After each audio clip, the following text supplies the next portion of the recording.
Hello students, Visharad Purvardh ஸ்டூடெண்ட்ஸுக்கு last கிளாஸில் நம்ம ஃபஸ்ட்டு பேப்பரில் 4th கொஸ்டினுக்கான சரித்திர சித்திரன் நிர்மலா பார்த்தோம். அதில் பாதி தான் பார்த்துருக்கோம், மீதி கொஞ்சம் இந்த செகண்ட் பார்ட் இந்த வீடியோவில் பார்க்கலாம் ஸ்டூடெண்ட்ஸ். ரொம்ப பெருசாக இருக்குது. இந்த கதையை நல்லா புரிஞ்சுனா நீங்கள் ஓனாக கூட எழுதலாம். உங்களுக்கு மனசில் எந்தெந்த பாயிண்ட்லாம் பதியுதோ அதை மட்டும் கூட எழுதினா போதும். ரொம்ப புரியாத பாயிண்ட்டு, கொஞ்சம் மனசில் பதியாத பாயிண்ட்டில் கூட விட்டுடலாம். ஏன்னா பெரிய கதைன்றதால ஒன்றும் பாதிக்காது. நிர்மலாவை பற்றி வர விஷயங்களை மட்டும் நீங்கள் தொகுத்து எழுதினா கூட போதும். கண்டினியூவேஷன் இப்போ பாருங்கள் ஸ்டூடெண்ட், உங்கள் புக்கில் ஃபஸ்ட்டு புக்கில் பேஜ் நம்பர் 152 கண்டினியூ ஆகுது பாருங்கள். கிருஹிணி நிர்மலா, இல்லத்தரசி, குடும்பத் தலைவி நிர்மலா. கிருஹிணின்னா கிருஹன்னா வீடு, கிருஹிணி நிர்மலானா இல்லத்தரசி, குடும்பத் தலைவி. மன்சாராம் கி மிருத்யு கே காரன், மன்சாராம் ஹாஸ்டலில் போடுறாரு. அவங்க அப்பா சந்தேகப்பட்டு நிர்மலாவையும் மன்சாராமையும் சந்தேகப்படுறதால 2 பேரும் பிரிக்கணும் அப்படின்னு நினச்சி அவனை ஹாஸ்டலில் போடுவார். அந்த குழந்தை மனசு ரொம்ப கஷ்டப்படுவான். அப்பா நம்மளை இப்படி அசிங்கமாக சந்தேகப்பட்டாரேன்னு நினச்சி அவனுக்கு உடம்பு சரியில்லாத போயிடும். அவன் நிர்மலா ரத்தம் கொடுப்பா. அப்படியே அந்த குழந்தை அவன் காப்பாற்ற முடியாமல் இறந்து போயிடுவான். அந்த இறப்பு அந்த குடும்பத்தை ரொம்ப பாதிக்கும். ஏன்னா ஃபஸ்ட்டு பையன் புத்திசாலியான அழகான பையன், அவன் இறந்துட்டது ரொம்ப பாதிப்பை ஏற்படுத்தும்.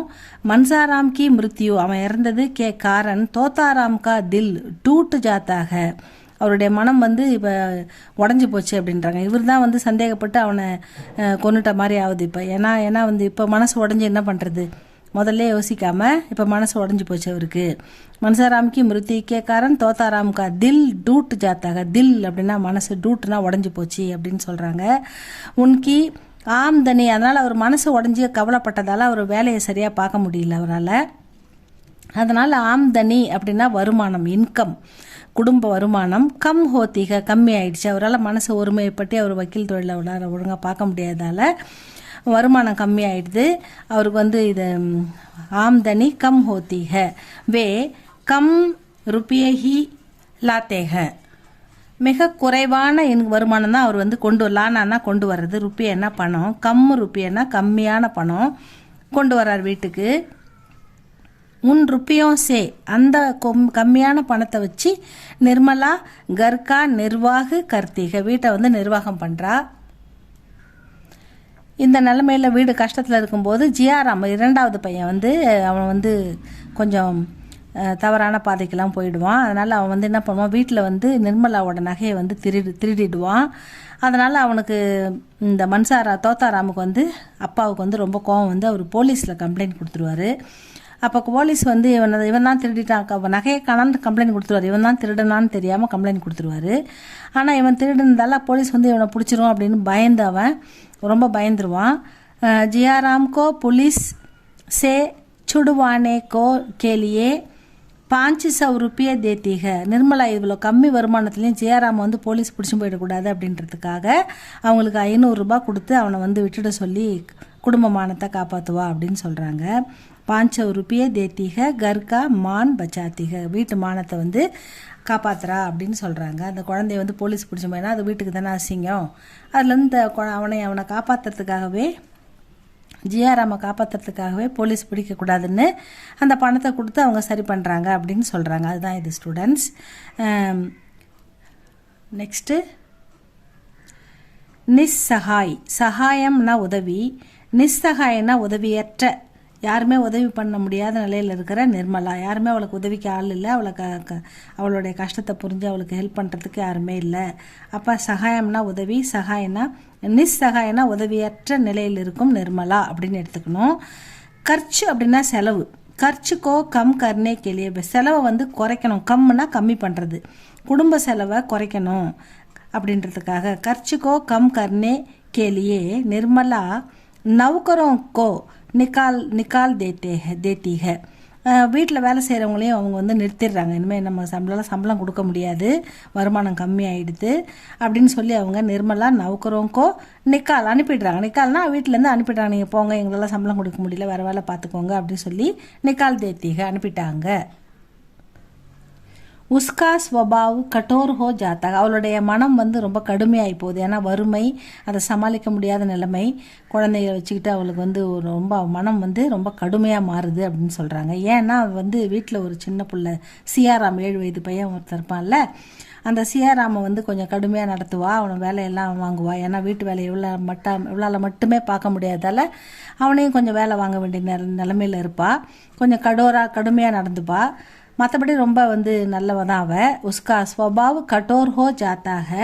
அப்போ சியாராம் இந்த நிலமையில் வீட்டில் வந்து ஒரு மாதிரி ஆதரவற்ற நிலையில் அந்த குழந்தை சொந்த அம்மா இறந்துட்டதால, அப்பாவும் இப்படி இருக்கிறதால அந்த குழந்தை வந்து அவன் என்ன பண்ணுறான்னா, சியாராம் ஏக்கு கப்பட்டின்னா கபட, அதாவது ஒரு நேர்மையற்ற சாது, ஒரு போலி சாமியார் கிட்ட போயிட்டு வந்து மாட்டிக்கிறான். அவர்கிட்ட அவர் பேச்சில் மயங்கி அவர்கிட்ட போய் போகிறான்.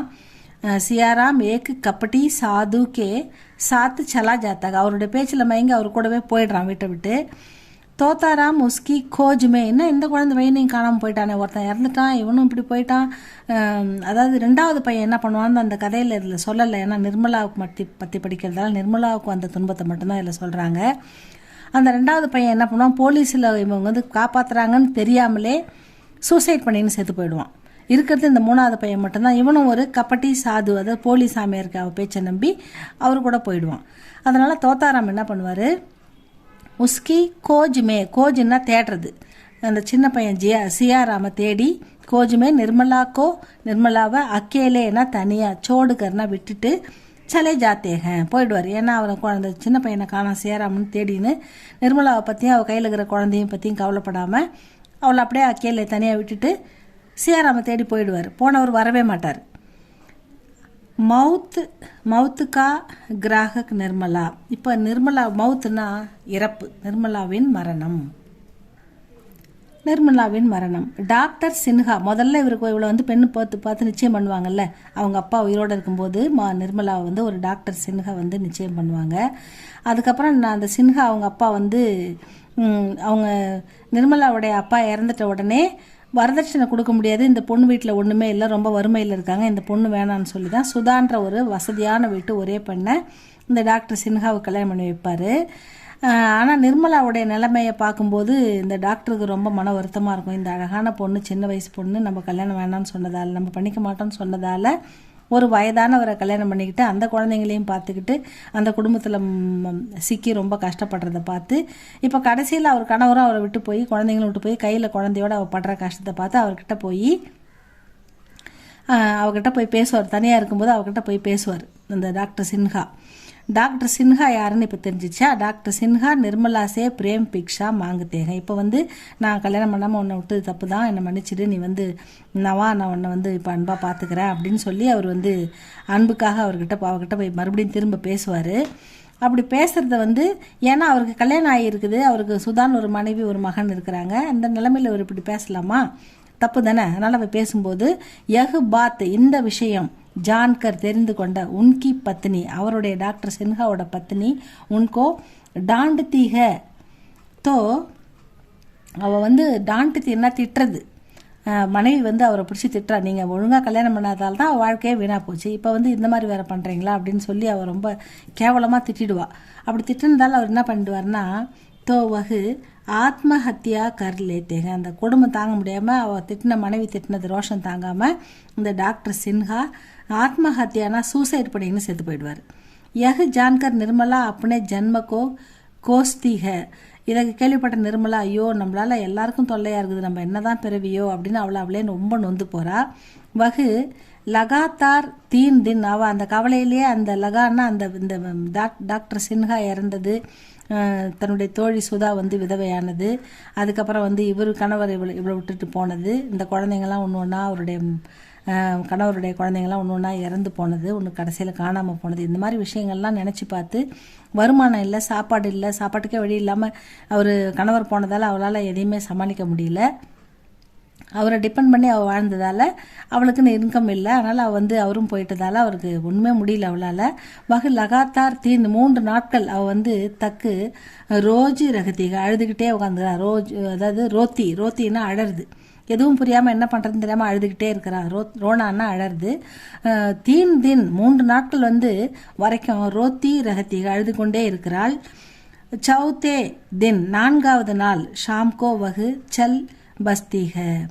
அப்போ 4வது நாள் அவள் இறந்து போகிறா. சல் பஸ்தின்னா அவள் இறந்து போகிறா. டீக்கு உசி சமயம், அப்படி அவள் இறக்குற அந்த கரெக்டான நேரத்தில் அவள் இறந்து போன அந்த சமயத்தில் தான் பையனை தேடி சியாராம தேடி போனார்ல தோத்தாராம் கணவர். அவர் ஆ பகுஞ்சி தேக இப்போ சேர்றார், திரும்ப சேர்றார் அவர். அப்போ தான் இவ இறந்த பிறகு அவர் வரார் அப்படின்னு சொல்கிறாங்க. உபசங்கர் ஒரு 2 வரி இருக்குது ஸ்டூடெண்ட்ஸ், அது பக்கத்து பேஜில் இருக்குது, கொஞ்சம் பாருங்கள். உபசங்கார்னா முடிவுரை ஸ்டூடெண்ட்ஸ். முடிவுரையில் பிரேம்சந்த்ஜி என்ன சொல்கிறாருன்னா, பிரேம்சந்த் அன்மேல் விவாக உண்மேல்னா பொருத்தமற்ற விவாகம், பொருத்தமற்ற திருமணம். பிரேம்சந்த் என்ன சொல்கிறாருன்னா, உண்மேல் விவாகு பொருத்தமற்ற திருமணம், தஹேஜ் பிரதா ஆதி வரதட்சணை கொடுமை, ஆதி சாமாஜிக்கு புராயியோ கா சித்திரன் கர்த்தேக. இந்த சமுதாயத்தில் தீமையாக தென்படுகிற இந்த விஷயங்கள்லாம், அதாவது வரதட்சணை, பொருத்தமற்ற கல்யாணம், பணம் இல்லாதால பெண்களுக்கு திருமணம் லேட்டாக வருது, பணம் இல்லாத காரணத்தால் அவங்க பொருத்தமில்லாத கல்யாணத்தை பண்ணுறது, நம்ம நிர்மலா மாதிரி இந்த மாதிரி விஷயங்களை பிரேம்சந்த் சித்தரித்து காட்டிருக்கிறார் அப்படின்னு சொல்கிறாங்க. இசிலியே நிர்மலா கா பாத்திர துக்குமை பன் கயாக. இதனால் நிர்மலாவின் பாத்திரம் மிகவும் துக்கமானதாக சோகமானதாக இருக்கிறது. ஐசிஹி உபன்யாசம் கே, இந்த மாதிரியான கதைகளின் மூலமாகத்தான் பெண்களின் நிலைமையை சிறப்பாக எழுத்தாளர்கள் எடுத்து எழுதியிருப்பதால் தான், இந்த மாதிரி பாத்திரங்கள் படைத்திருப்பதால் தான் ஆஜ் அவுரத்தே இந்நாட்களில் பெண்கள் ஆசாதி பாத்திக விடுதலை பெற்றிருக்கிறார்கள், இப்படிப்பட்ட கொடுமைகளிலிருந்து ஓரளவு விடுதலை பெற்றிருக்கிறார்கள் அப்படின்னு சொல்கிறாங்க. அதுக்கு இந்த மாதிரியான கதைகள் ஒரு உதாரணம் அப்படின்னு சொல்கிறாங்க. சச்முச் நிர்மலாக்கா பாத்திர அனுப்பம் பாத்திரக. சச்முச்சுனா உண்மையிலேயே நிர்மலாவுடைய கேரக்டர் ஒரு தனித்துவமானது, அனுப்பம் அப்படின்னா தனித்துவமானது, மிக சிறந்த ஒரு பாத்திரமாக இருக்கிறது அப்படின்னு சொல்லி முடிக்கிறாங்க ஸ்டூடெண்ட்ஸ். இது நீங்கள் நிர்மலா அப்படின்னு சம்மந்தப்பட்ட பாயிண்ட் மட்டும் கூட நீங்கள் எழுதினா போதும், பார்த்து படிங்க. இது இம்பார்ட்டண்ட்டாக இருக்குது. இன்னொரு இம்பார்ட்டண்ட் இதில் போடுறேன் ஸ்டூடெண்ட்ஸ், அதுவும் படிங்க. இந்த ஆகஸ்ட் 2026 இது கண்டிப்பாக வரும். நல்லா படிங்க ஸ்டூடெண்ட்ஸ். இது உங்களுக்கு பிடிச்சிருந்தா லைக் பண்ணுங்கள், சப்ஸ்கிரைப் பண்ணுங்கள். தேங்க்யூ ஃபார் வாட்சிங்.